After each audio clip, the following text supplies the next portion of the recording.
Thank you. It's a great honor always to sit at this table. I sometimes feel as though I'm living in a world of disconnect because this is a conversation I think would have been great in 2004, 2006, 2008, and we would have all trusted that things are going to get done. Yet I read the IPCC report today. It is painting a picture of a catastrophe unfolding in real time, and it completely goes after the big emitters, countries failing to do their job, talking about an atlas of human suffering and a damning indictment of failed climate leadership. And yet I see, well, you know, we'll just carry on and things will work.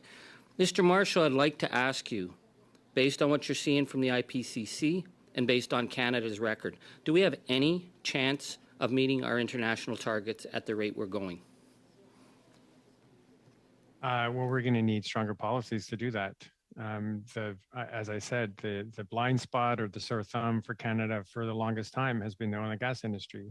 And unless we put into place the kinds of policies that are needed to address those emissions in a real way, we're not going to reach our targets. And let's remember, the target that we have in place is the weakest in the G7, right? By every measure, Canada's climate record is the worst in the G7. We have the weakest target.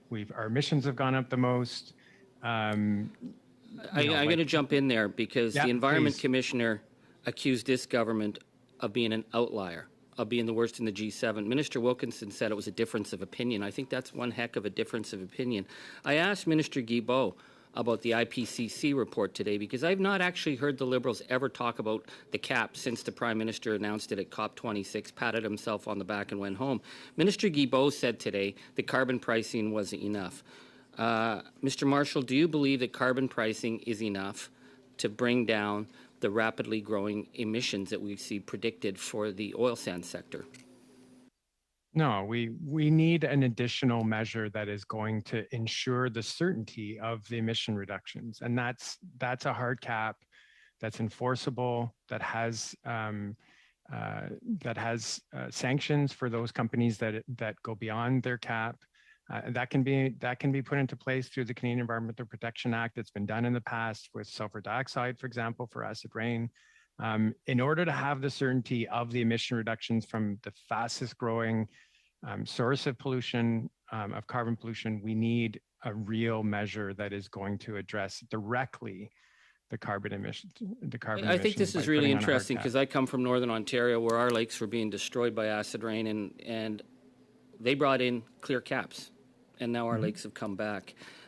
Because we're told all the time, and we've heard it today, that the market will figure this out. You know, you put a price on carbon and the emissions are going to go down.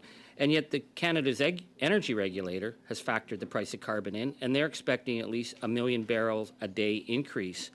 The Canadian Association of Petroleum Producers know what the upcoming price on carbon is going to be, and they're talking about major increases. And what they're talking about is major increases for export because they know it's not going to be counted as emissions. So if industry and our regulator is planning 1 million barrel a day increase, helped obviously by the $21 billion in TMX pipeline to get this to export, do we have any credible sense that this government's cap is going to in any way reduce emissions? Well, that's the thing. You look at the carbon price, which was and the increase that was announced several years ago now, and yet you look at the Rystad Cube data, and oil and gas companies are planning on increasing their production and emissions by 30% between now and 2030. And they've factored in the carbon price, and it is still extremely profitable for them to do that. I want to ask you though about this issue of intensity targets, because I remember the Harper government was intensity targets all the time.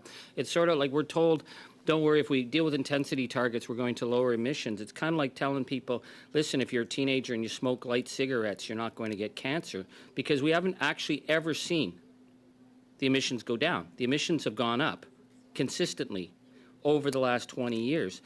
How important do you think it is to put the full nature of the emissions in? Because the emissions from oil and gas export Those emissions are more than all the emissions put together in all the sectors. If we counted that in, would we have a much clearer picture of Canada's massive carbon imprint on the planet at this time of crisis? That's why we have to address the full scope of emissions, scope 1, scope 2, and scope 3. So the downstream emissions should be included in this cap, and they can be addressed through policy that is in federal jurisdiction. I'm running out of time here. Oh, I just want to ask you very quickly, because I'm running out of time. The cap, what should it begin at? Should we allow for an increase of 30%? Should we be at 2019 levels? How should we bring down to meet what we need? We're telling the world we'll meet by 2030. What would that cap have to include as a hard cap to actually get us there? I mean, our proposal is that the cap starts in 2019 levels, but decreases to a level in 2030 that's 60% below 2005. That's Canada's fair share. That gets us to 64 megatons. That is a significant decrease, but as I laid out in my comments, there are a number of ways that the federal government within its jurisdiction can ensure that that cap is met.